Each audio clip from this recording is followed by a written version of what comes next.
Olá, estamos iniciando nesse momento o podcast Papo Massa número 2.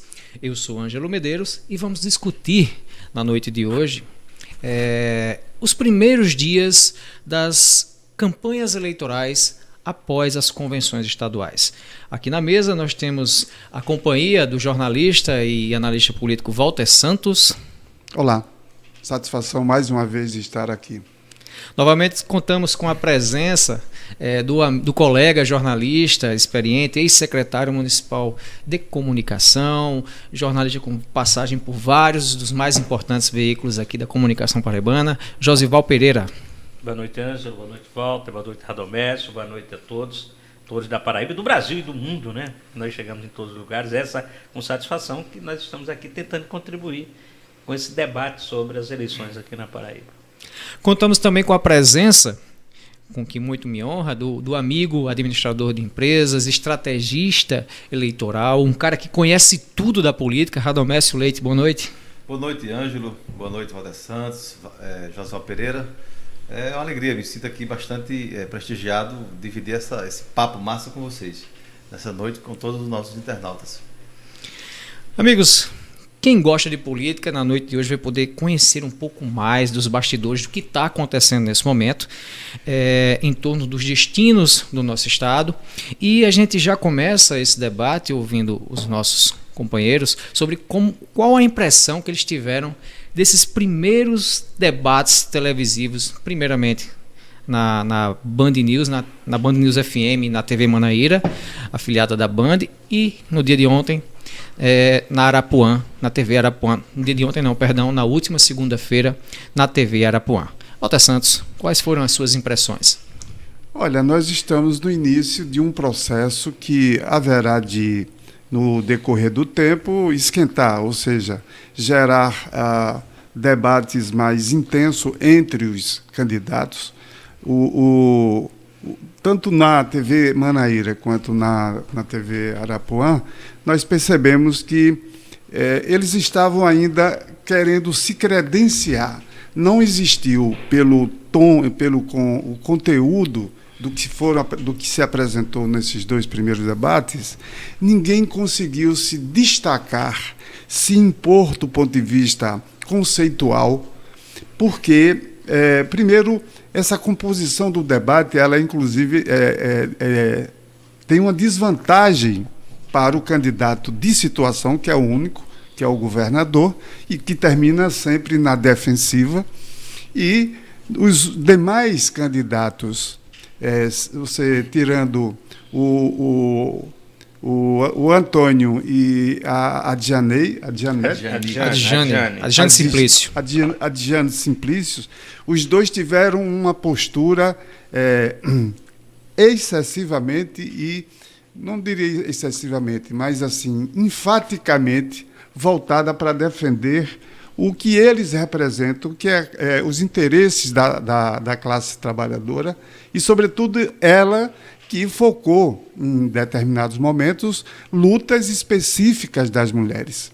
Os outros candidatos tentaram se credenciar como oposição, mas nenhum dos quatro conseguiu, vamos dizer assim, estabelecer uma, vamos dizer assim, conduta que fizesse chamar a atenção dos telespectadores.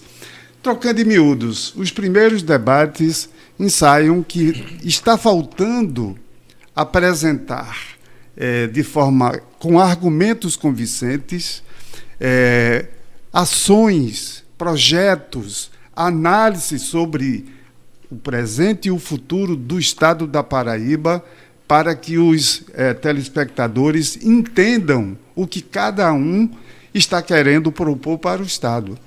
Esse aspecto passou longe dos primeiros embates nos debates. Josival Pereira, o que só você viu nos primeiros debates com os candidatos ao governo da Paraíba? Os primeiros debates eu acho que ainda um pouco conteúdo, muito pouco conteúdo, falha de conteúdo muito grande. Os candidatos se preocuparam muito mais, por exemplo, muito mais em atacar e as propostas que apresentaram, elas terminam sendo ainda muito fluidas dentro do processo. São ideias soltas, não consegue, nenhum candidato conseguiu ainda dizer, olha, o modelo de Estado que eu quero apresentar é este, né? O que eu quero governar é esse, um modelo de Estado, uma ideia. Meu Estado será um Estado social, nós vamos investir tudo no social, então nós vamos tentar recuperar a Paraíba num projeto que vai defender a melhoria da industrialização, que vai gerar emprego, porque nós vamos ficar dependendo das secas. O turismo vai ser tudo aqui, nós vamos gerar. O Estado será um Estado tecnológico, quer dizer, a ideia de Estado, o modelo de Estado, nenhum candidato conseguiu apresentar até agora. Então, até agora, ninguém consegue saber o rumo do Estado. O que eles conseguiram mostrar, no meu entendimento, é revelar a tática de cada um. Que certamente é a tática do debate e é a tática da campanha, né? Claro que João Azevedo vai defender, e já começou, tentou defender sua ação de governo e projetar obras que têm continuidade e que necessitarão dele, mais ou menos isso. Ele tentou, no primeiro debate, ele não conseguiu ainda apresentar melhor, fazer a defesa melhor, fazer um discurso muito longo, e terminava não apresentando as ações. Nesse segundo debate ele melhorou um pouquinho. Nilvan Ferreira, claro, ele tenta trazer Bolsonaro, casar com a imagem de Bolsonaro, e critica João, se confronta com João, tentando polarizar João, e tenta descredenciar Veneziano ali, porque ele sabe que Veneziano pode fazer a disputa com ele para ir para a segunda vaga no segundo turno. O que foi estranho em Nilvan e foi estranho em Pedro, que eu vou falar de Pedro agora, é que já no primeiro debate os dois começaram a fazer perguntas como se um estivesse ajudando o outro. Então, a imprensa está chamando de dobradinha entre os candidatos, tá certo? Troca de figurinhas. Então, Nilvan respeitou Pedro, fez uma pergunta boa para Pedro, Pedro fez uma pergunta boa para Nilvan. O que veio também no segundo debate já se repetiu, eles trocaram mais perguntas ainda, e as perguntas todas facilitavam. Por exemplo, Pedro fazia uma pergunta a Nilvan sobre a polícia, o que foi feito para a polícia, qual o seu projeto para a segurança, quer dizer, dar de bandeja a Nilvan, que é um tema de Nilvan, tá certo? É deixar a bola quicando aqui para poder chutar gol. Pedro, a tática de Pedro aposta tudo no discurso propositivo. Ele vai insistir nisso. Um discurso propositivo. E está fazendo essa dobradinha com o Nilvan, exatamente, a gente não sabe por quê. Veneziano tem procurado mais polarizar com João, e claro, ele tentou, no primeiro debate, ele tentou colar mais a imagem de Lula, no segundo ele só falou em Lula uma vez, mas tentou o tempo todo polarizar com João Azevedo. Essa me parece que é a tônica principal dele, juntamente com essa história de fechar com Lula. Tem dois candidatos, tem uma candidata, a Adjane Simplício, ela está ali num partido mais à esquerda, mais um partido que tem mais até hoje uma federação que tem uma participação já no Congresso Nacional, uma participação política, está aliada a Lula, a rede está aliada a Lula, e ela, nesse tipo de debate, ela fez muito essa defesa. Ela vai tentar trazer qualidade para o debate, ela está tentando isso. Só que eu acho que ainda está muito, ela não tem noção da dinâmica dos debates, está com dificuldade de pegar as dinâmicas do debate, tanto que ela repetiu perguntas, as perguntas ainda estavam muito longas, enfim. E tem ali o candidato que está fora completamente do sistema, não tem representação, o PSTU mais à esquerda, e que vai fazer a defesa. Está fazendo a defesa do... Interessante, algumas propostas que ele tem apresentado, tem raízes lá atrás, mas muito atrás mesmo, no socialismo mais antigo. Por exemplo, quando você faz assim, vou estatizar o agronegócio, certo? Se você for lá a fundo, você vai pegar lá os sovietes de Stalin, você vai pegar lá as comunas as comunas populares de Mao Tse-tung e tal, muito parecido. Então, ele é uma defesa muito, muito grave, vai ser uma campanha ideológica, ele vai ter uma participação muito ideológica. Eu acho que eles se revelaram muito mais nisso, na tática, do que no conteúdo. Radomésio Leite, seja muito bem-vindo. Quais foram as suas impressões sobre esses primeiros debates da TV Band de Manaíra e da TV Arapuã? Veja bem, eu percebi que os debates eles deixaram bastante a desejar no que tange a ser propositivo, né? Percebemos o governador João Azevedo defendendo todo um conjunto de ações que ele desenvolveu no Estado, né, nesses 3 anos e 8 meses, né? E a oposição, ela meio que ficou blocada totalmente, parecia um paredão, né, numa trincheira de ataque ao governador. Isso ficou evidente nos 2 debates, né? Alguns dos que integram a oposição tentaram se sobressair, tentando polarizar de forma individual. No entanto, o que ficou mais evidente foi a forma assim tão atabalhoada de atacar, de tentar desqualificar, né? E isso, lógico, foi a tática da oposição. Isso ficou mais evidente no candidato do PL, né, o Nilvan Ferreira. E o saldo de tudo isso é que nós nesses 2 primeiros debates, o debate da Vivanaíra e da Iverapuã, nós não conseguimos perceber, sobretudo nas oposições, né, nesse momento em que as atenções estavam voltadas para esse início de campanha, é que não se pôde extrair das oposições um conjunto de ideias, de ações execuíveis, de conhecimento principalmente. Eles demonstraram total desconhecimento, não quiseram abordar as realidades das regiões da Paraíba, né? Nós somos um estado composto por 14 regiões e em nenhum momento os candidatos da oposição, principalmente, eles conseguiram exprimir um conhecimento sobre uma determinada região, né? Nós temos regiões da Paraíba que carecem de investimentos, que têm potencial de se desenvolver através de políticas públicas, necessidades de recursos hídricos. Nós somos uma região, como disse, região inserida do semiárido, né? Tem muita carência, mas eles não conseguiram sequer defender uma bandeira para uma região. Então isso resulta num desconhecimento gritante. Num debate você não inseriu o Curimataú, não inseriu o Cariri da Paraíba, a região do Sabugi, o Vale do Piancó que está lá. Em nenhum momento eles conseguiram falar sobre o ramal da transposição do Piancó, né? Eles não conseguiram, por exemplo, trazer um tema à tona que pudesse contemplar os movimentos sociais, não falaram no povo, não falaram na agricultura familiar, só falavam numa pauta muito mais reformista, que tudo que está aí está errado e o que eu vou fazer está certo. Então isso acaba por ser um grande devaneio. Se você analisar pedagogicamente tudo que Nilvan, tudo que Major Fábio eles propuseram nesses 2 debates, isso são meros devaneios, porque nada se consiste em algo assim que possa levar alguém a acreditar que aquilo que eles estão propondo seja algo execuível, porque nada tem consistência, nada tem especificidade naquilo que eles dizem. É o que eu disse, eles mostram que tudo está errado e eles não conseguem propor algo em cima daquilo que eles dizem que está errado. Pedro totalmente apático no debate, não consegue formular ideias para o Estado, né? Perceber ele muito apático. E o veneziano também, tentando ali se colocar na disputa com o governador, tentando atrair a polarização. No entanto, também achei bastante apático. Eu esperava até mais dele. Então, o resumo do debate, para mim, se resumiu a esses pontos que eu acabei de nessa eu trago esse tema para a mesa, nessa questão da ausência de propostas e o embate diretamente em João, como o Radamés falou. Na verdade, como é que vocês veem isso? Eu acho que a gente pode até... Claro, fica um debate fluindo mais dá vontade. Não é que exista uma ausência de propostas, né? Se você for anotar aqui, vão aparecendo propostas. Só que elas aparecem de forma solta, não é um projeto de governo. Elas vão aparecendo de forma solta e sem que eles possam dizer como é que isso vai ser feito, se há possibilidade de ser feito ou não ser feito. E há propostas extravagantes. Porto de Águas Profundas, Josval.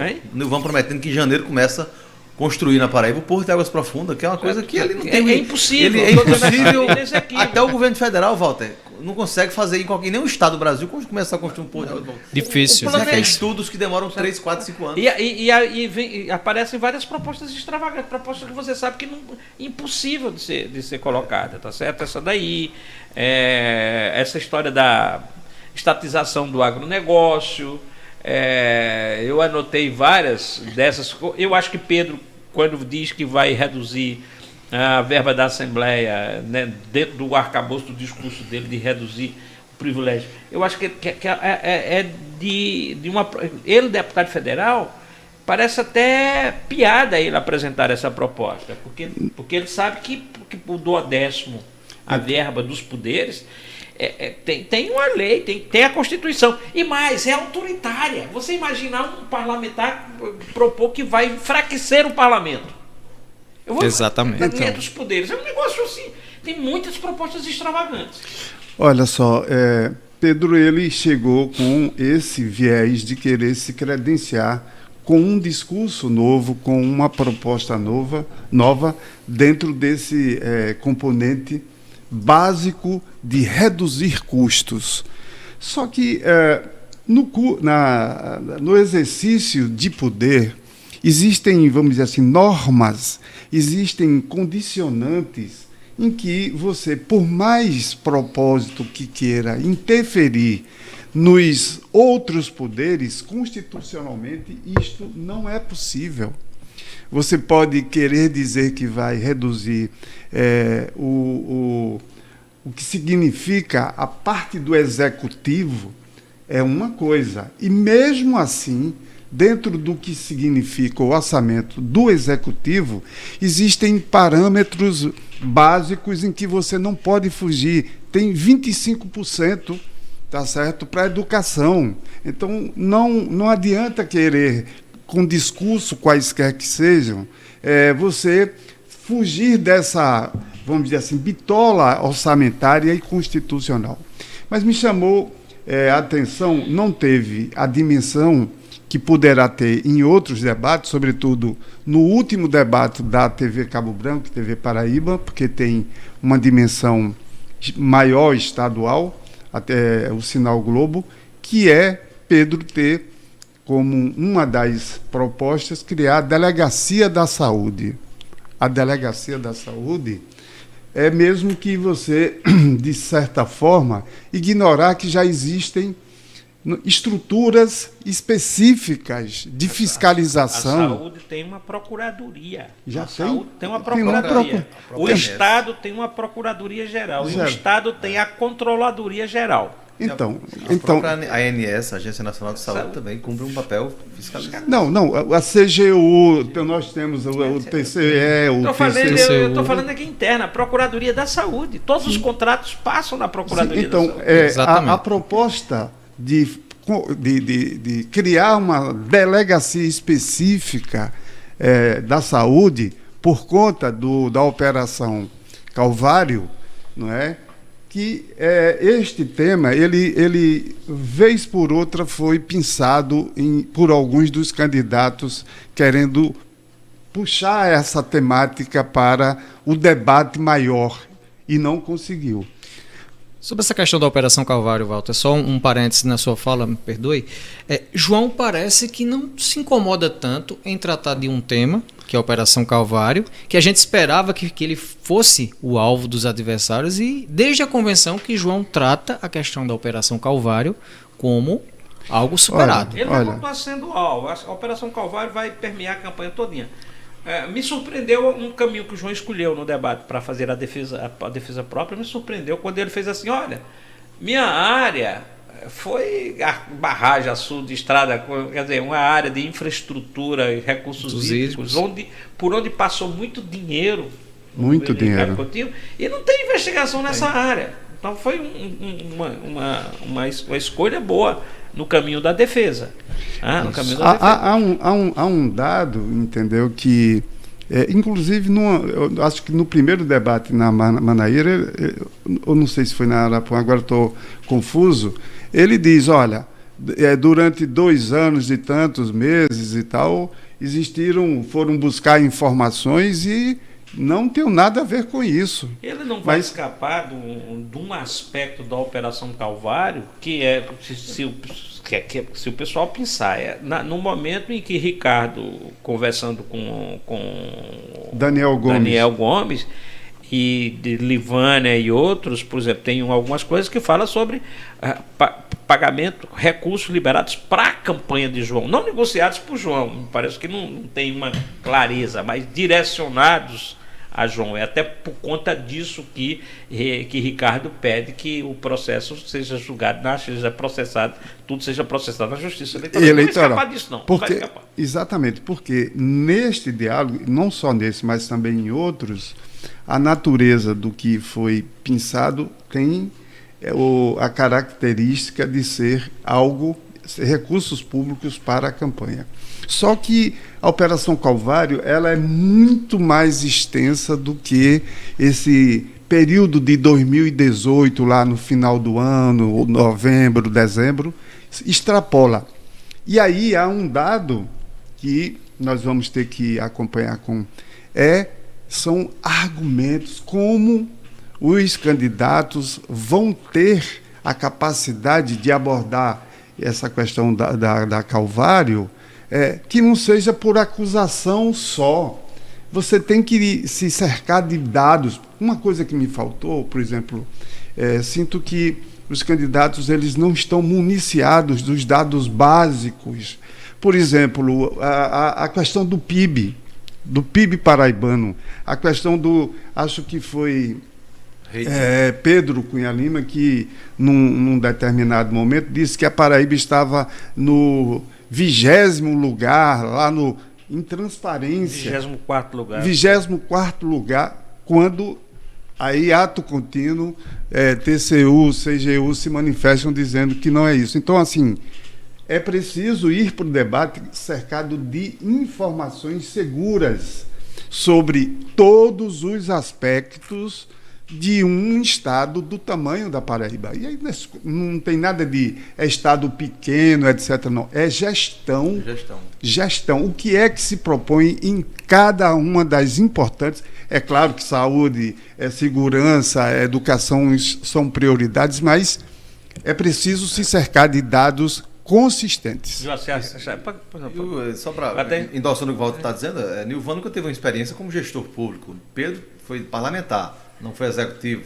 A Dijane e o candidato do PSTU também. Antônio Nascimento. Antônio Nascimento, o próprio Major Fábio também nunca teve experiência como executivo. Apenas o veneziano foi que teve uma experiência como prefeito de Campina Grande, e o João Azevedo é o único de todos que é governador. Major Fábio parece que faz uma força enorme para levantar o nome de Sérgio Queiroz, né? Parece que o candidato é Sérgio Queiroz. Ele sabe que Sérgio Queiroz é maior do que ele. Isso é verdade. Ele sabe que Sérgio Queiroz é maior do que ele, então ele tenta a alavanca dele é maior do que ele, então ele tem que trazer para cá. Exatamente. Trazer para o debate. E essa questão da Calvário tem um parênteses específico para veneziano, Walter e Josival, que é a defesa que ele tem que fazer em nome de Ricardo, companheiro de chapa. Porque isso vem a Calvário vai para o debate por isso também. E talvez mais por isso do que por qualquer outra razão. Tá certo? Que até por razão de João. Mas vai por ele e vai porque João estava no momento da Calvário, João estava no governo. Então vai por esses dois, com certeza. A Calvário vai ser um tema da campanha eleitoral. Mas assim, acho que aí você está trazendo à baila Ricardo Coutinho.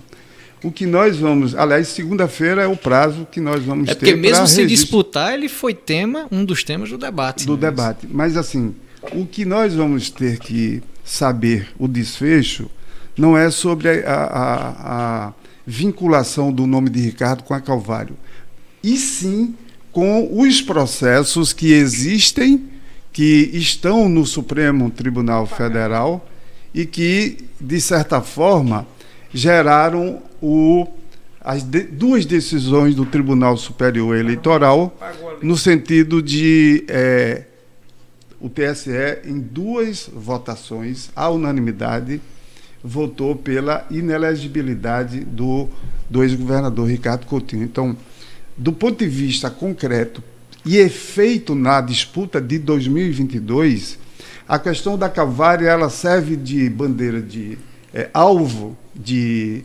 discussão, de denúncia, etc. e tal, mas esta série de processos não interfere no contexto da disputa de 2022. E sim, as duas decisões do TSE que estão, vamos dizer assim, aliás, a Rosa Weber, que tomou posse na presidência agora... Foi eleita hoje. Foi eleita hoje, presidente. Então, ela está vai depender dela a decisão sobre a elegibilidade. Na verdade, Ricardo só pede a ela. Isso é uma loucura. Essa história de Ricardo, ele agoniou-se. No dia de ontem, só para situar. Ele agoniou-se e foi atropelando as coisas. Por exemplo, diferentemente de Agnello Queiroz em Brasília, Agnello Queiroz não fez recurso extraordinário. O TSE considerou ele inelegível, considerou o Ricardo, mesma eleição, mesma questão, mas Agnello não entrou com recurso extraordinário no Supremo. Ricardo entrou com recurso extraordinário no Supremo.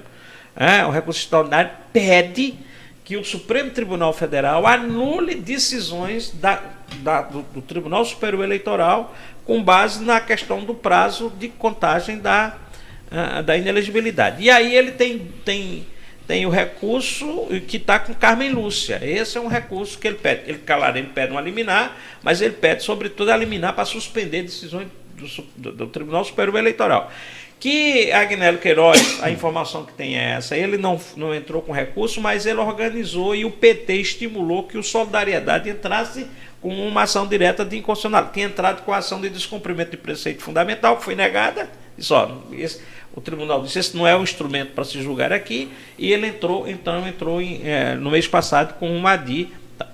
A impressão que eu tenho é que o tribunal não está disposto a julgar isso agora. Não tem nenhum motivo. Carmen Lúcia já teria tido razão demais, tempo demais para julgar. E a impressão que tem é que Carmen Lúcia não está julgando. Por conta disso, Ricardo agoniou-se, como ele tinha apresentado lá o pedido de liminar que não saiu, ele começou a entrar com petições, agora especificamente pedindo uma liminar para ele registrar a candidatura, alegando que como os processos, os recursos dele não foram julgados, ele pode ter um prejuízo, esse prejuízo é incalculável, imensurável, esse prejuízo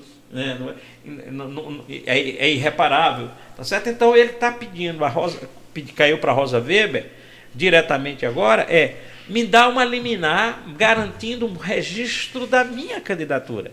Se Rosa Weber não der, vai ser assim, porque é um pedido específico, vai ser um desastre. Ele não vai conseguir colocar para frente nenhuma possibilidade. Pode até registrar a candidatura sabendo que vão ser todos os pedidos negados. Ele agoniou-se, ele aperreou-se. Ele poderia nem ter pedido nenhuma ação, ter registrado a candidatura e deixado que os recursos contra a candidatura, esses sim, fossem caminhados até o Supremo Tribunal Federal. Como ele entrou no Supremo, errou, então, se o Supremo der, beleza. Está resolvido. Está resolvido. Se o Supremo não der, aí ele está fora mesmo, definitivamente, não tem condição nenhuma de registrar a candidatura. Oswaldo, me parece que a Corte deve estar tendenciosa a manter com rigor a aplicação da lei ficha limpa. E isso atinge diretamente as pretensões de Ricardo. A impressão que eu tenho é que a Corte, essa história da discussão sobre a data que vai vigorar, que deve contar o prazo da inelegibilidade em casos de condenação por abuso de poder econômico, enfim, na ficha limpa, eu acho que essa discussão um dia vai ter que ser feita. O Supremo Tribunal Federal, a Justiça vai ter feita. Ela hoje, não está assim solta no meio do mundo, não. Ela está decidida, ela está fixada numa súmula do Tribunal Superior Eleitoral. A súmula tem força de lei, de decisão. Força de lei. Claro, força de lei. A Força súmula, está lá a súmula.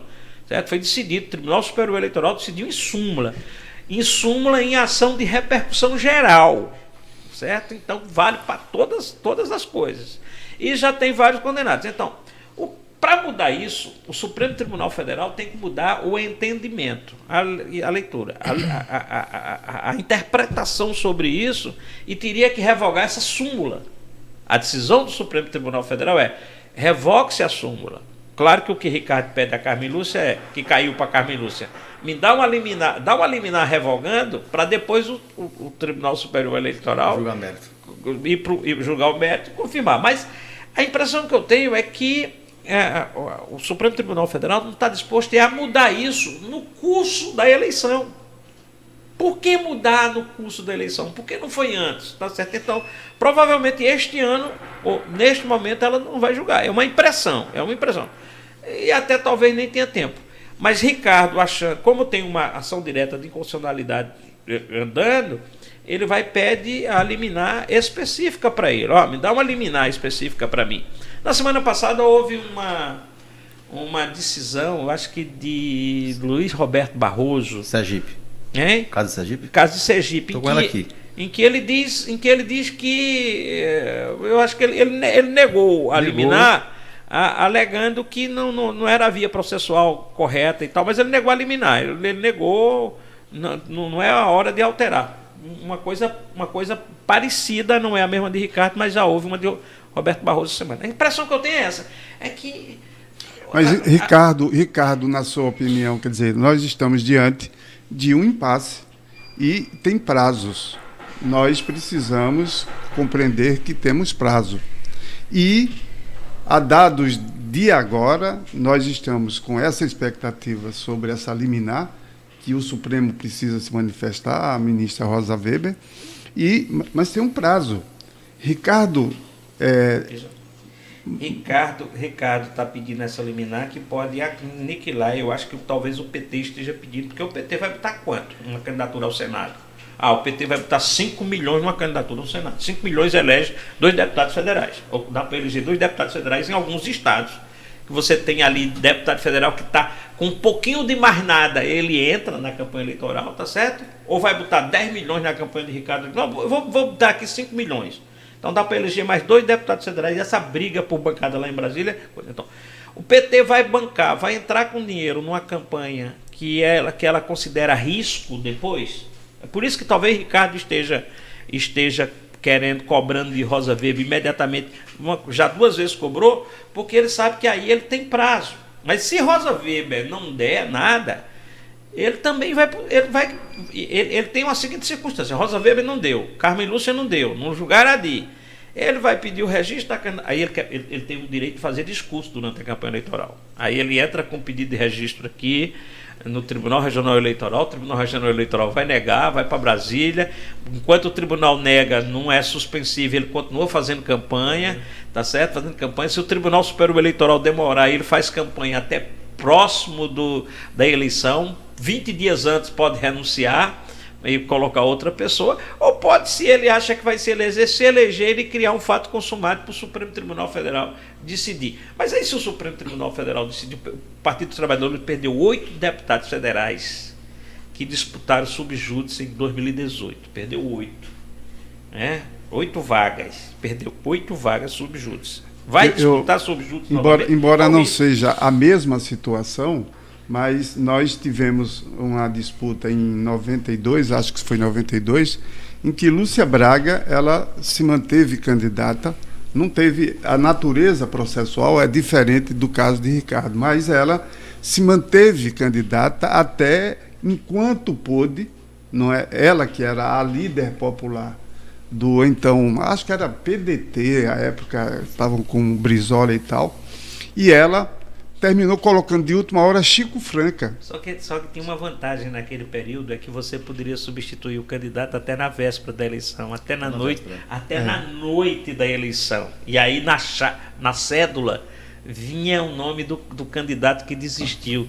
Exatamente isso que aconteceu. Teve um caso, se eu não me engano, foi Cajazeiras, numa eleição dessa de prefeito. Carlos Antônio saiu na noite da véspera da eleição. E agora a legislação diz, não é assim não, 20 dias antes. Na última eleição municipal, o Branco Mendes a candidatura dele só saiu na sexta-feira à noite. Certo. Volta de 10 da noite, a eleição era domingo. Mas agora a legislação diz que são 20 dias. Quer dizer, você votava achando que estava votando no candidato ainda. Exato. Meus amigos, só para dar um recado aqui para quem está nos assistindo, o podcast Papo Massa conta com o apoio, Walter, das lojas Habib's aqui de João Pessoa. Você encontra uma loja Habib's na principal dos bancários e também no Meg Shopping, ou pode fazer o seu pedido na comunidade do celular pelo iFood, aplicativo de solicitação de alimentação, e também pelo acesso direto pelo Instagram Habib's JP. O nosso amigo Pablo, Walter, trouxe hoje generosamente aqui para os nossos convidados esfirras premium, para que os nossos convidados possam comer O esfirras. pessoal lá em casa gosta de pegar aquela de carne e bota um limãozinho assim. Excelente. Tem também o quibe, né? O quibe é muito bom. Generosidade aqui do nosso Esse amigo queijo Pablo. creme-li é muito bom, Ângelo. Esse queijo creme-li, né? Que é esse queijo que está em cima. Eu conheço Isso. esbaldo. Para deixar as pessoas de casa com água na boca, está aqui, especialmente para os nossos convidados, Josval Pereira, Adomésio Leite, Walter de casa, mas também e nosso amigo Alisson que está aqui na técnica. Então a gente conta com o apoio das lojas Habib's. Meus amigos, dando sequência ao nosso debate, voltando só um pouco ainda para os debates das TVs, o que é que vocês viram assim de mais, não vou dizer excêntrico, mas que chamou mais atenção? A gente viu, por exemplo, uma guerra paroquial entre Pedro e Veneziano. A gente viu também Nilvan provocando João Azevedo com a Calvário e sendo retrucado por João Azevedo. Dizem até que sobre a questão da falsificação das marcas que Nilvan é investigado, uma loja que ele teve.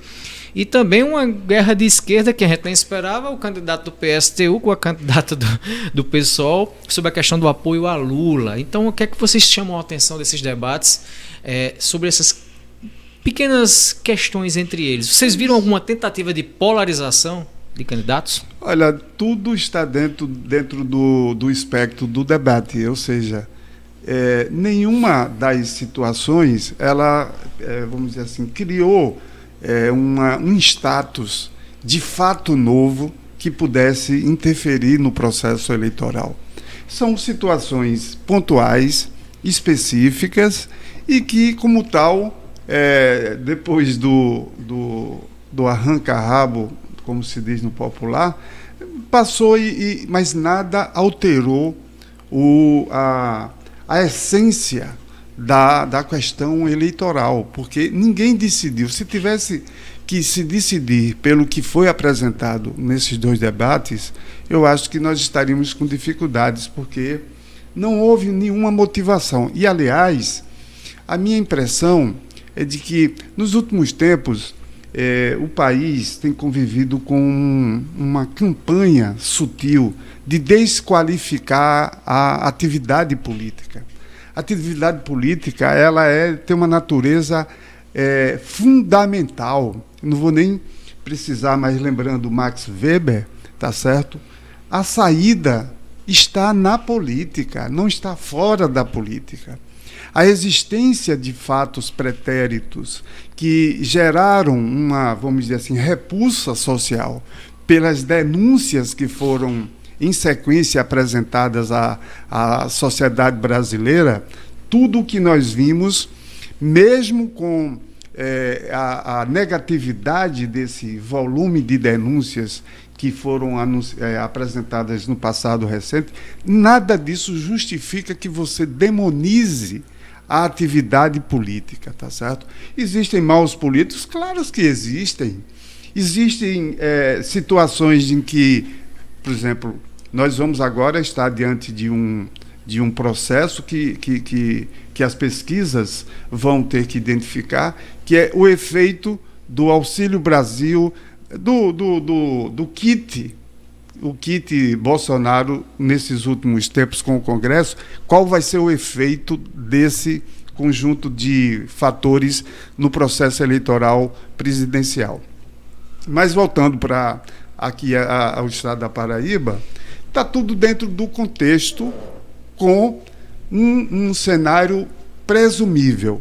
São 7 candidatos, nos 2 debates foram 7 candidatos. Só um de situação, que é o governador, os demais compondo o que se chama de oposição. Mesmo assim, mesmo com esse desequilíbrio numérico, conceitualmente, nada mudou diante dos 2 debates, no meu modesto entendimento. Acho que uma pergunta que poderia ser feita para a avaliação dos debates é o seguinte: tá claro que todos vão atacar João, os principais candidatos vão atacar João, Nilvan, Veneziano e Pedro, um ataque direto a João, e João vai estar ali na defesa. Uma pergunta que eu acho que é interessante se fazer é: a natureza dos ataques que eles fizeram nesses 2 debates, a natureza dos ataques é suficiente para, por exemplo, desestabilizar João? É uma pergunta que eu acho que vai precisar ser, vai continuar sendo feita nos próximos debates, nos próximos dias e tal. O que é que eles atacam João? Atacam o João de não ter cuidado da segurança, vem Nilvan e um pouco o Major Fábio. Atacam o João de lento, essa especificamente veneziano, né? Atacam o João da história, aí é Nilvan, da história da Covid, de ter fechado a pandemia, e de o Estado só ter andado por ter tido uma liberação enorme de dinheiro. Inclusive, nesse aspecto, eu não vi João fazer a defesa, mas há um equívoco tirado do relatório do Tribunal de Contas que vem. O relatório do Tribunal de Contas, ele faz mais ou menos o que Bolsonaro fez na primeira vez. Ele, quando disse que estava liberando dinheiro para os estados, ele mistura aquilo que já é a verba da saúde normal com a verba da Covid. Então, o relatório do Tribunal de Contas separa em algum momento, mas em algum momento junta. Então está aqui. O Pedro vai para a educação, ataca a educação. A Delegacia da Saúde. Então, veja bem, a minha pergunta é, esses ataques, a Nilvan diz que o Estado não foi feito nada e tal, a natureza desses ataques até agora seriam suficientes, ou seria suficiente a natureza para desestabilizar João? Essa é uma pergunta que eu estou me fazendo de ver os debates, e eu respondo aqui um pouco como Walter. Eu acho que até agora não. Os debates não alteraram nada até agora. Até o momento. Até agora os debates, eles não. A única coisa que os debates devem ter contribuído é de treinamento para os candidatos, tá certo? Eles estão treinando, todos estão treinando, evoluindo um pouquinho, mas eles ainda não conseguiram gerar impacto. Eu acho que não conseguiram gerar impacto, e acho que ainda essa crítica solta, essa crítica dessa forma, sem muita base, ela não vai gerar efeito. É preciso ser mais contundente se quiser defender um discurso de mudança. Aliás, trago para vocês, inclusive Radomécio, nós vamos daqui a pouco, e é estranho que até agora nós não tenhamos pesquisas continuadas dos diversos institutos expondo os números da sucessão na Paraíba. Essa é uma questão bastante peculiar dessa campanha, Walter. A gente tem um pouco número de pesquisas veiculadas. Quando ninguém divulga a pesquisa é porque a pesquisa não agrada a ninguém, tá certo? Ninguém está bem nas pesquisas, por isso. O que é que ocorre? Ocorre, por exemplo, tá certo? O João é sabido, quem viu pesquisa, quem olhou, claro que a gente não pode falar de números aqui de pesquisas que não foram registradas, teve uma registrada, mas é aquela assim, o João está num patamar na frente de todos os candidatos, no patamar médio, mas não está naquele patamar que um governador confortável, que um governador deslancha. Eu tenho 45, 46, 50 como outros governadores. Está aqui. Tá num patamar bom. Está na frente. Está na frente. Mas não está num patamar que queria. Por isso que não é hora de divulgar pesquisa ainda. Segura as pesquisas para tentar chegar lá. E os outros? Os outros três, cada um quer dizer que está na frente do outro. Tá certo? Nilvan diz que está na frente dos dois, Veneziano já está dizendo que está na frente dos dois, Pedro diz que é quem está na frente dos dois, porque tem pesquisa, enfim. Estes três, eles vão ter uma luta, né, ferrenha para poder avançar e ir para o segundo turno. Tem uma vaga que é para o governador e os outros três vão ter que... Então vamos conceituar o seguinte: pelo andar da carruagem, nós vamos ter segundo turno.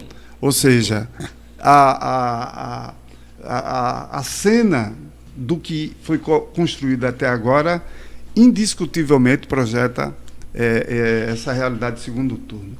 Em assim sendo, o que é que nós poderíamos projetar como uma ilação razoavelmente, vamos dizer assim, presumível e justificável? Entendo, segundo turno, João iria para o segundo turno, teria eu acho que essa uma das vagas. Acho que essa vaga do governador é assegurada. Essa vaga aí. A disputa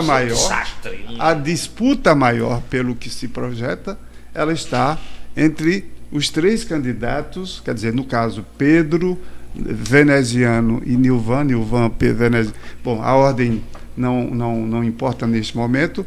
Um dos três é quem está nessa queda de braços para chegar a esse novo estágio.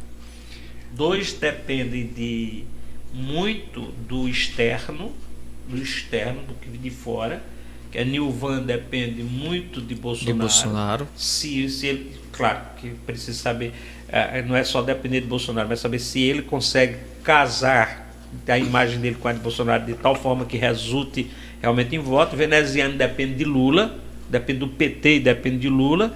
E Pedro depende da antiga rede, que a família Cunha Lima tinha, da rede política no estado inteiro, prefeitos, ex-prefeitos. E hoje essa rede, ela praticamente já está em decadência. A gente vê nos releases de Pedro. Os releases de Pedro todos são assim. Pedro recebeu o apoio da oposição de Malta. Estou falando aqui município. Pedro recebeu o apoio geralmente do município é assim. Da oposição de não sei o quê. Pedro de Posto recebeu José de Moura. Se for a oposição mais fechada, então seria o segundo lugar. Mas aí você tem complicações para você saber se essa rede... A antiga rede Cunha Lima, que tinha uma capilaridade realmente muito grande para saber se essa rede vai funcionar. Mas não tem mais essa rede. Não tem mais essa rede. Eu tenho um levantamento dos 200 Você é estrategista? Olha, a realidade hoje, da Paraíba, é que hoje o governador João Azevedo está caminhando para o apoio de 170 prefeitos. 170 prefeitos. Inclusive, então, você pega a região do Curimatau e Seridó Paraibano, são 12 municípios. Os 12 prefeitos estão com o governador. Mas prefeito... Não, olha, um dado para vocês ficarem cientes.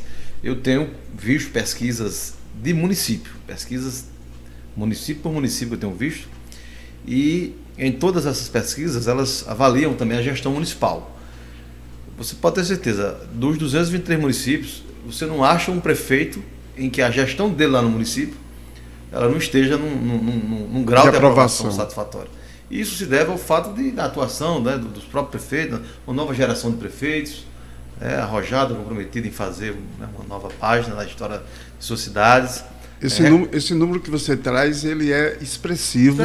Porque são 170 de 223. Na outra eleição, João surpreendeu e ganhou no primeiro turno, embora tivessem um candidato que tinha uma força histórica, que era Maranhão, e Lucélio disputando a campanha. Mesmo assim, João ganhou no primeiro turno. A votação de João surpreendeu porque João chegou em Campina Grande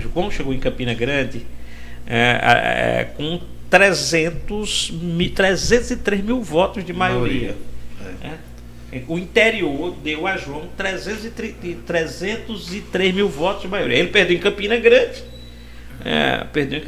ganhou em João Pessoa com uma votação pequena. Quando você soma todos os candidatos, acho que João ganhou com 25 mil votos em João Pessoa, perdeu com 15, quando soma todos os candidatos, perdeu 18 mil votos em João Pessoa. Então, João chegou em Campina Grande com 303 mil votos de maioria. E teve municípios, Oswaldo, que foram votações históricas. Essa votação vai se repetir, quer dizer, se João repetisse essa votação, ele resolveria no primeiro turno. Mas claro que este ano eu acho que ele não repete esse fato, embora o interior possa fazer a diferença.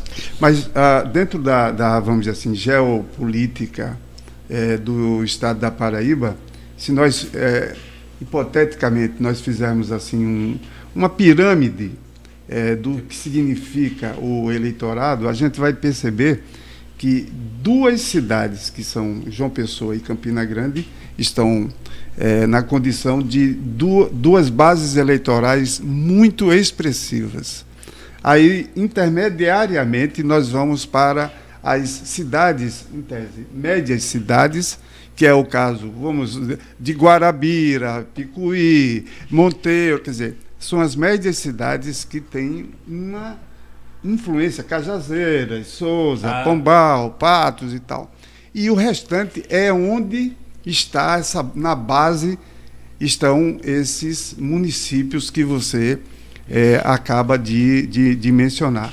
Em estes municípios, manifestando esse apoio na urna, é uma expressão, não podemos negar a força dessa quantidade. Mas eu pergunto, e aí é uma já reflexão, pode surgir algum fato novo? Porque, por exemplo, eu convivi com um fato novo na campanha de Mariz com Lúcia Braga. Se não fosse o caso Gésner Caetano... 8 dias antes, né? 10 dias, 8 dias antes. Sim. Aquele fato mudou o rumo da eleição. Para as pessoas que não se lembram de Gésner Caetano, era um médico de Campina Grande, é vivo ainda, né, Walter? Faleceu de Covid. Faleceu. Né? Era candidato a deputado prestigiado candidato a deputado federal e entrou com uma estrutura gigantesca na campanha eleitoral. Todo mundo queria fazer dobradinha com o Gésner Caetano, carro no estado inteiro. E aí a polícia descobriu, faltando 8 dias, ligaram a Lúcia Braga. Isso. E Lúcia Braga um pouco à frente nas pesquisas. Faltando 8, 10 dias, a Polícia Federal desmantelou o esquema Gésner Caetano, os carros de campanha todos eram roubados. Só para você ter uma ideia, eu estou fazendo aqui, pegar o município de Uraúna, que nós lá do Sertão sabemos. Só no município de Iraúna eu lembro do delegado de polícia lá da região de Cajazeiras, entrando em Cajazeiras com 12 carros roubados à disposição da campanha de Gésner Caetano, só em Uiraúna. Mas acho que neste ano não teremos um fato semelhante a esse. Mas aí, para reflexão, e a partir do dia 25, quando começa o tempo eleitoral em rádio e TV, o que vai ser exibido pelos candidatos terá força para alterar esse status quo de hoje? É a indagação que nós vamos ter que conviver e responder a essa pergunta. O guia eleitoral, eu acho que ele sempre tem uma força enorme, sobretudo as inserções. As inserções. Eu não sei quantas inserções. Hoje eu estava vendo uma notícia sobre os horários aqui e até estranhei, porque segundo as informações que estavam colocadas aí, Pedro Cunha Lima teria o maior tempo de televisão, que é uma história interessante para ele. Mas pode ser a salvação dele. Por causa do União Brasil, né? Por conta do União Brasil. E do PDT que ele consome. PDT que somou agora, então ele teria o maior tempo. Um pouquinho ali diferente de João, 3 minutos de alguma coisa. 3 minutos de alguma coisa vão dar 6 inserções por dia. Eu estou falando das inserções na programação diária. Né? Vai dar 6 inserções. João também teria 6 inserções. Claro que o guia eleitoral às vezes não resolve. Geraldo Alckmin disputou as últimas eleições, com um tempo eleitoral estúpido, extraordinário, e teve uma votação completamente insignificante. Então você precisa saber o que dizer. Mas talvez seja ruim para Nilvano, o guia eleitoral. Nilvano só vai ter 44 segundos. Então dá uma inserção por dia. Eu estou falando da inserção, quando ele tem 44 segundos no guia eleitoral, ele tem durante as inserções. Esse é um fator que atrapalha. Pode atrapalhar ele. Então seria 44 segundos no guia e 44 segundos para inserções, o que daria uma inserção e teria que esperar 3 dias para poder ter 2 inserções. Exatamente. Mas vocês não acham que... Inserções de 30 segundos, sobrariam 14 minutos. Aliás, 14 segundos a cada 3 dias ele teria 2 inserções. Durante o resto a diferença maior não vai estar nisso aqui, nas redes sociais.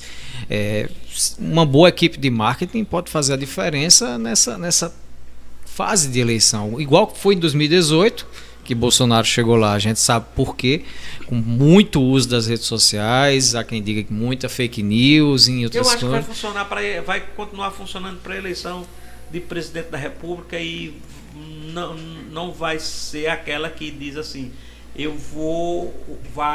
esse uso vai alterar, vai mudar o rumo das coisas. Josval, porque todos terminam usando equivalentemente. Josval, em 2018, nós 4 aqui não dimensionamos a força absurdamente, assim, extraordinária do que foi plantado de fora do Brasil para dentro do Brasil. Sobretudo nos países que estão em torno da Rússia, muitos, Azerbaijão, muita gente investiu, quer dizer, muita gente que eu falo assim, o capital estrangeiro investiu fortemente na reprodução, inclusive. Isso na eleição presidencial. Presidencial. Na eleição presidencial. Mas este ano, eu não acredito que tenha a mesma eficácia, porque, por exemplo, hoje mesmo, Bolsonaro teve um vídeo dele deletado do YouTube, porque ele esculhambava com as eleições e as urnas eletrônicas.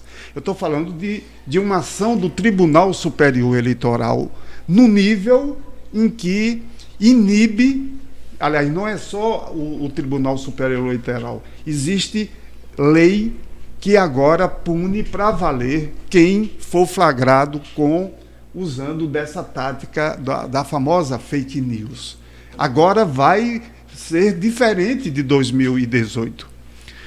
Agora, fazendo um recorte para o estado da Paraíba, nós precisamos também saber como é que fica João Azevedo no uso da imagem de Lula. É sabido e nós acompanhamos a presença de Lula em Campina Grande, anunciando o apoio a veneziano. Entretanto, o vice-candidato de Lula, que é Geraldo Alckmin, esteve na convenção de João Azevedo. Como é que João Azevedo vai usar a imagem de Lula?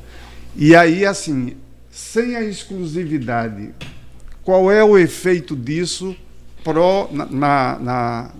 na campanha de veneziano Vital? Porque se João, e acho que ele está encaminhando com a sua equipe de marketing para produzir uma campanha inserindo Lula no guia eleitoral, não é? Essa situação tira de veneziano a exclusividade.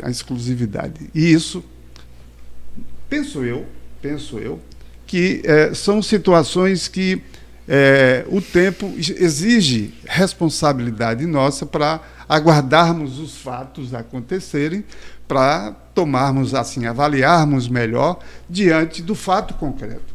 Mas são cenários que me chamam a atenção. E para concluir nesse aspecto, a vinculação e a importância da candidatura, ou ainda não sei se está registrada a candidatura de Ricardo, porque no que se ouve nos bastidores dos vários partidos, inclusive adversários dele, é que a performance dele para a disputa do Senado é uma performance de quem está na disputa para vencer.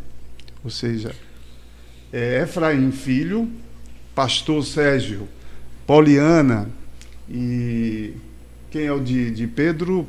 Efraim. Pastor então, Sérgio, Ricardo, Poliana. Então, ele tem uma performance no estado que lhe coloca na disputa. E essa eleição, Walter, ela tem ela tem um particular. Ela é uma eleição que o vencedor dela, do Senado, não vai precisar tirar muito voto, obter muito voto, né? Talvez é uma disputa de régua baixa, não é isso? Exatamente, Ângelo. Ali com 35%, talvez o cara entre. Mas essa mesma eleição, há 8 anos atrás, que foi a eleição de 1/3, né? Em 2014, disputaram Will Santiago, José Maranhão e Lucélio Cartacho. E a gente teve a Leila Fonseca, que foi a 4ª colocada, que obteve 44 mil votos. José Maranhão venceu a eleição com 37% dos votos. Ele obteve 620 mil votos, o que não é uma grande votação. Naquela eleição se apurou 2 milhões de votos. Aliás, menos de 2 milhões de votos. Não foi a mesma o voto apurado para senador não foi o mesmo voto para governador. O segundo colocado foi Lucélio Cartacho, que obteve 519 mil votos. Ele ficou ali com 31, uma fração por cento dos votos. E em seguida o Will Santiago obteve 506 mil votos. 29, alguma coisa.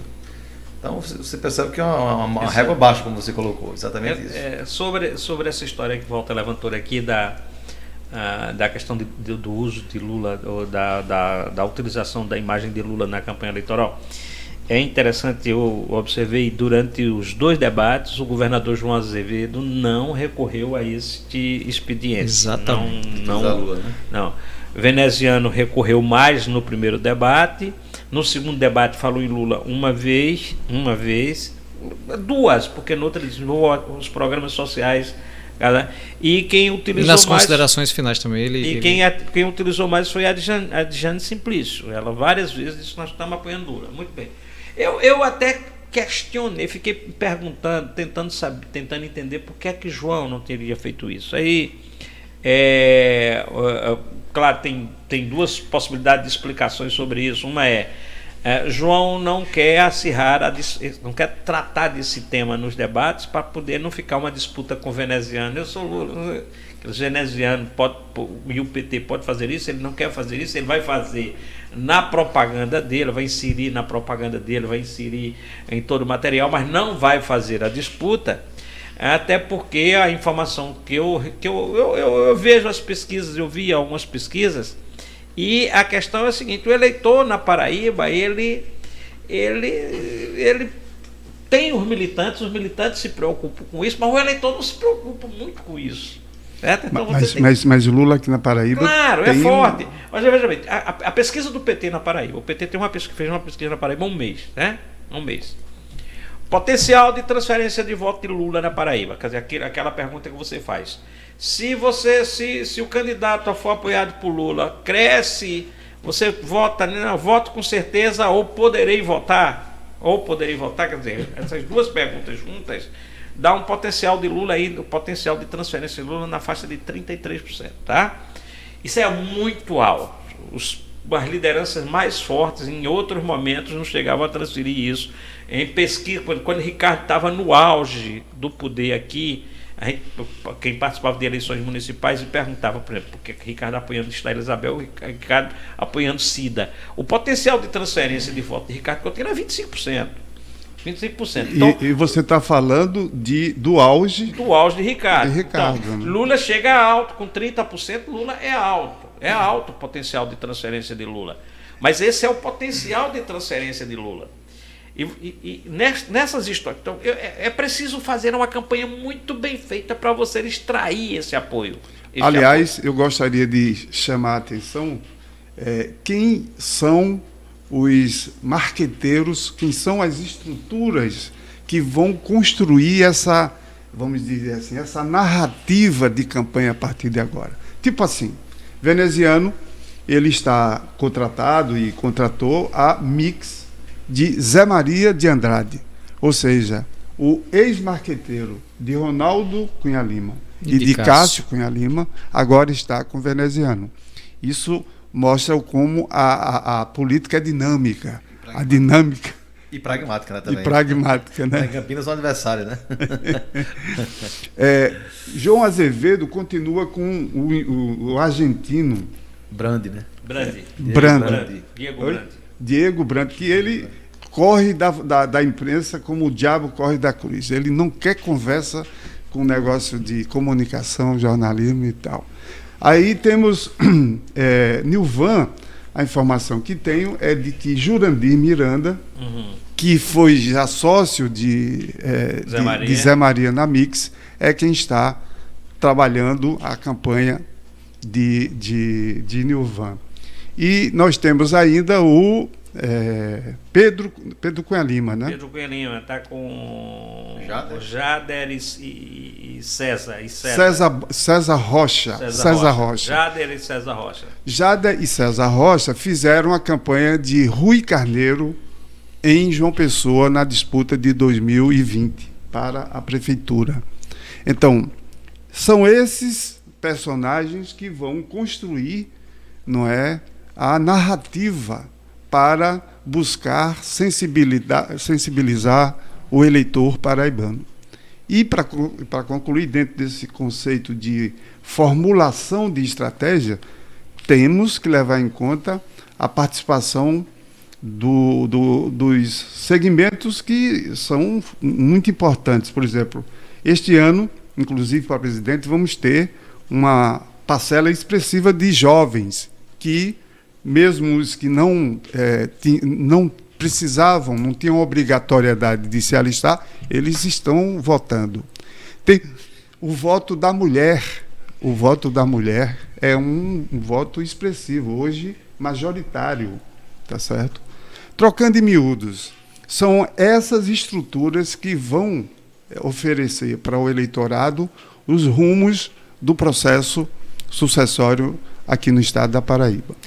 Walter, você falou que faltava algo novo nessa campanha para poder mudar o rumo do que está se desenhando aí. Você não acha que essa disputa nacional pode influenciar diretamente aqui no nosso estado, na disputa local? Porque veja bem, a gente tem veneziano ligado a Lula, João ligado a Lula, Nilvan, o candidato de Bolsonaro, e agora a gente tem uma terceira via que finalmente Pedro Cunha Lima decidiu Ciro. quem vai apoiar para presidente, que é o candidato Ciro Gomes, ou seja, a terceira via. Como é que vocês veem essa questão primeiro, da disputa nacional, se terá influência direta aqui na disputa local? Olha, particularmente, eu acho que tem algum, vamos dizer assim, perpassa do debate nacional alguma coisa na natureza da província, da aldeia que nós somos. Entretanto, assim, eu não vejo como um elemento que aparenta ser assim de acirramento decisivo. Existe hoje o eleitorado paraibano que tem se manifestado nas pesquisas. O eleitorado ele se traduz majoritariamente a favor da candidatura de Lula.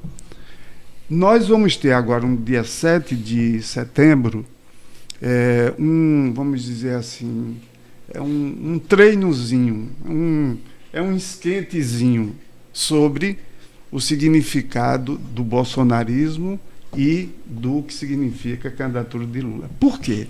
Porque Bolsonaro, nessa ânsia de criar crise a todo momento, ele fez ver para o seu... Ele atua focado no seu... como é que eu chamo assim? Na sua bolha, no seu eleitorado. Ele criou uma expectativa de que em 7 de setembro haveria um grande movimento capaz até de gerar, tá certo, um temor de invasões. Ele foi para o Rio de Janeiro e disse, não vai ser mais na... Copacabana. Vai ser em Copacabana. Cancelou. Há um elemento que a gente também, É porque ele misturou com lá no Rio de Janeiro com a história do desfile do Exército. Sim. E a legislação é muito clara sobre a história da mistura de desfile militar, de apresentação militar com política, sobretudo com eleição. Eu acho que o grande medo, e isso vai dar possibilidade até de cassação de mandato, de punição, enfim. Acho que o Bolsonaro botou o exército no meio, mas obrigatoriamente ele vai ter que tirar. A manifestação vai ter que ser no horário, em outro lugar, para poder ele participar do desfile. Isso, ele vai fazer uma movimentação típica que ele já está realizando com seus apoiadores, mas tirou tanques de guerra, tirou tudo, né? Eu acho que o desfile de 7 de setembro volta. Ele vai estar mais fortalecido ou menos fortalecido com a rodada de pesquisa, a última rodada de pesquisa dos institutos de pesquisa, sobretudo do Datafolha e do IPESP, são os dois institutos, eu acho que estão balizando aqui, e que eles fazem no final do mês, na última semana, nos últimos 10 dias do mês, sai esse instituto de pesquisa. Se os programas sociais, se o pacote eleitoreiro de Bolsonaro fizer efeito e nas pesquisas deve ser publicado em 22, 23, 24, até 25 de agosto, se tiver efeito e ele tiver encostado em Lula, então 7 de setembro vai ser uma loucura. Se no entanto, ele não capitalizar o aumento do Auxílio Brasil, a história dos caminhoneiros, se isso não for transformado em voto, não for transformado em intenção de voto nas pesquisas, se essas pesquisas Datafolha de agosto e do IPESP e outras que saírem ali entre 20 e 25, 26 ali, se saírem do mesmo jeito, mantendo essa diferença agora, ali a campanha praticamente acaba. Na verdade, se acontecer isso, haverá provavelmente uma grande enxurrada, uma debandada de apoio a Lula em setembro. Essas pesquisas, para mim, ali no final de agosto, elas serão balizadoras do mês de setembro, 7 de setembro e de todo o mês de setembro na campanha eleitoral. Só rapidamente, eu sei que eu estou falando demais nesse podcast de hoje. Queremos ouvir vocês. Com relação à questão da nacionalização ou não da campanha eleitoral na Paraíba, a campanha para presidente terá uma certa influência, vai ter influência, mas eu não sei o tamanho dessa influência, sobretudo porque quando você pergunta o potencial de transferência de votos, tanto Bolsonaro como Lula, eles chegam ali, eles vão chegar ali nos 25%, 30% e tal. Isso, se um candidato tirar toda essa transferência, se um tirar, ele praticamente garante vaga no segundo turno. Mas se houver qualquer perda nesse processo, ele não tem. Eu tenho observado muito o comportamento dos eleitores. Há muito tempo eu acompanho isso. O eleitor ele tem feito basicamente assim. Ele para prefeito, por exemplo, na cidade, ele diz assim: eu vou votar para prefeito de fulano tal. Ele escolhe. É o voto dele. Para vereador, eu só voto se receber alguma coisa. Ele sabe como é que é no município. Então, um voto é o da consciência, o outro voto é o acerto. O acerto. Então, vai lá para cá. Praticamente ocorre com a eleição de governador. Ele diz assim: eu escolho para governador, agora deputado federal, deputado estadual, meu amigo, sofre pra caramba. Ou faz o acerto ou não vota. E isso você pode ter certeza que vai para a campanha nacional. A campanha nacional é assim: o cara faz assim, vou escolher o presidente. E eles vão escolher, o eleitor vai escolher, por consciência, vai escolher. Ninguém vai comprar voto para presidente. Não tem essa história de comprar voto para presidente. O eleitor vai escolher ou Bolsonaro ou Lula por consciência, por achar que esse vai resolver, vai garantir o Bolsa Família, vai garantir quem vai ajudar mais socialmente, quem vai melhorar a economia, isso vai votar. Agora, a pergunta que eu faço é: o cara vai votar em Bolsonaro para presidente da República e, a pedido de Bolsonaro, o cara vai votar no candidato a governador, no candidato a deputado a senador, no candidato a deputado estadual, no candidato a deputado federal do mesmo partido, o cara vota isso, ele não vai fazer, essa influência não existe, não vai existir. Da mesma forma que Lula, Lula tem um peso de transferência de voto fantástica, mas o eleitor ele vai votar em Lula, no candidato de Lula a governador, no candidato de Lula a senador, no candidato de Lula a deputado federal, no candidato de Lula a deputado estadual. Eu tenho minhas dúvidas que essa ingerência, que essa coisa possa ocorrer. Tem força, tem peso, mas no meu entendimento essa nacionalização ela não será decisiva no processo eleitoral. Aproveitando aqui a presença do nosso amigo Randon Messi, um cara que conhece, Walter, os números aqui da Paraíba, como você já deu para perceber, como é que você vê, Randon, essa formação das próximas casas legislativas? A bancada paraibana, a bancada da Assembleia Legislativa, como é que você está vendo essa formação? Está bem difícil para eles conseguirem uma vaguinha esse ano, não é verdade? No que tange a disputa para deputado federal, Angela, eu percebo que a renovação ela poderá chegar ali Teve a saída do deputado Efraim, para disputar o Senado, então, né? Se abriu essa a Edna também. A Edna Henrique, ela não foi para a reeleição, né? Então, abriu-se as duas vagas.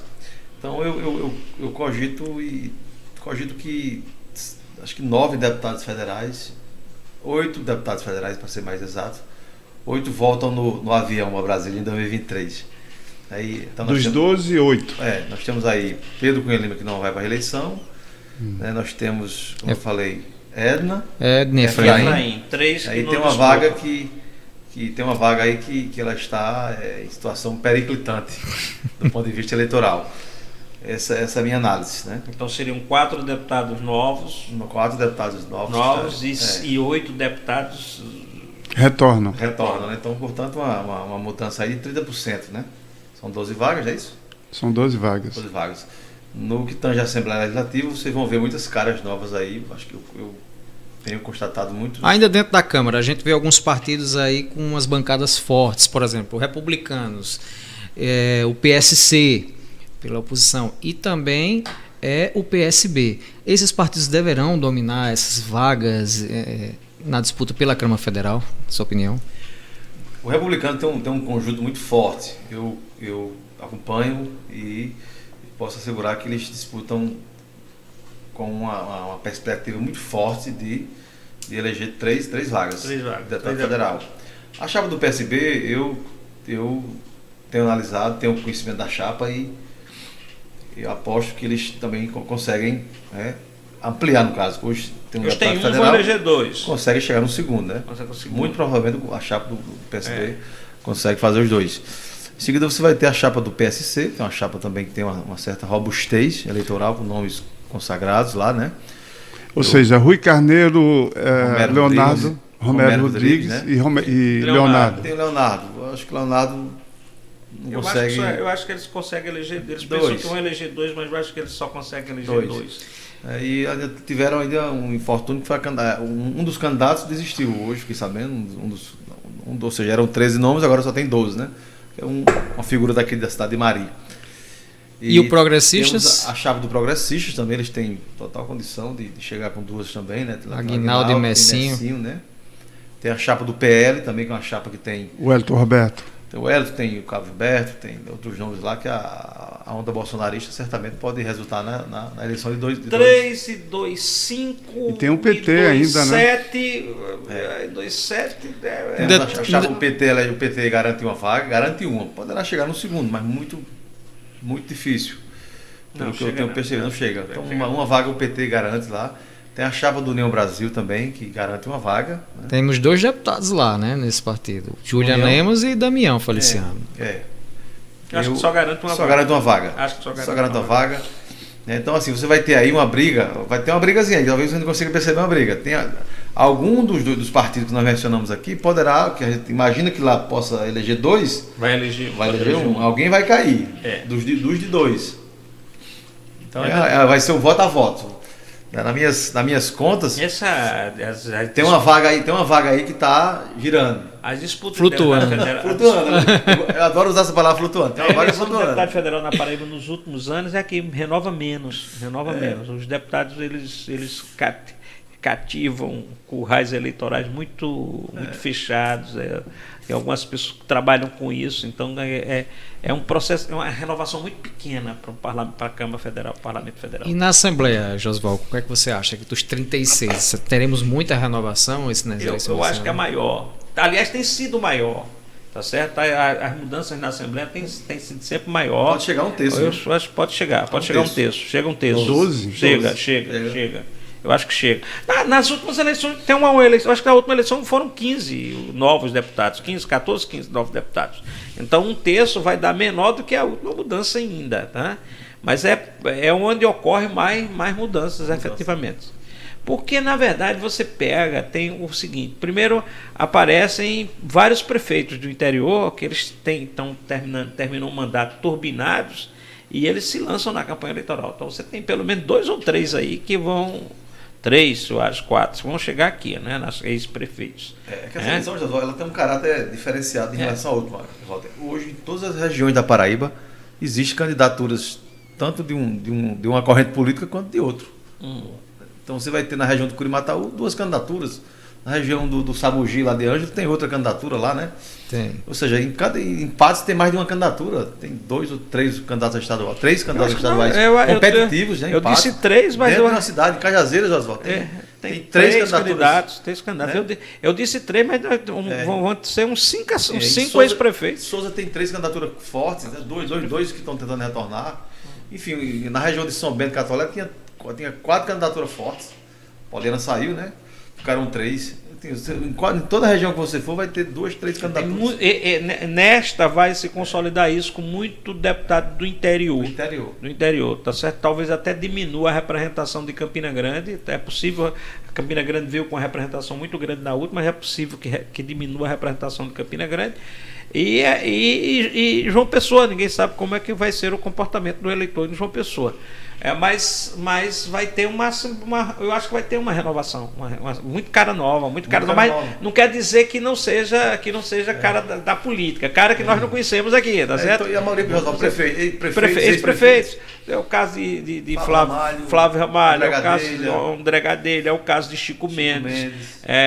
São muitos que tem por aí que vão vir com muita força.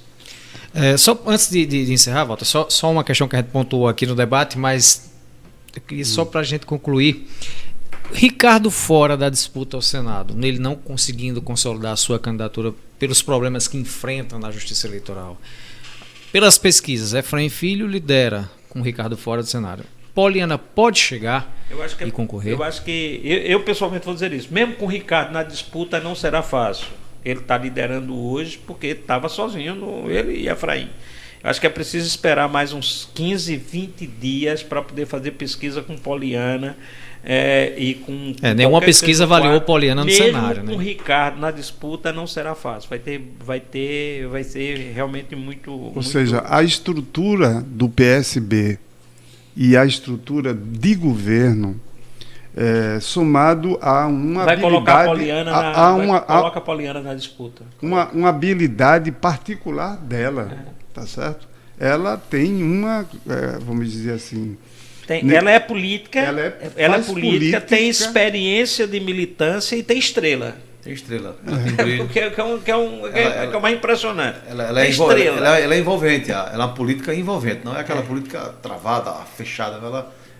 Alguém para ouvi-la, para conhecê-la. Ela se eleger prefeita de Pombal 2 vezes no período que ela se elegeu, porque ali é estrela e é aguerrida, era guerreira. Porque ela... Nesse ponto, nos debates que teremos com candidatos ao Senado, ela pode surpreender? Pode.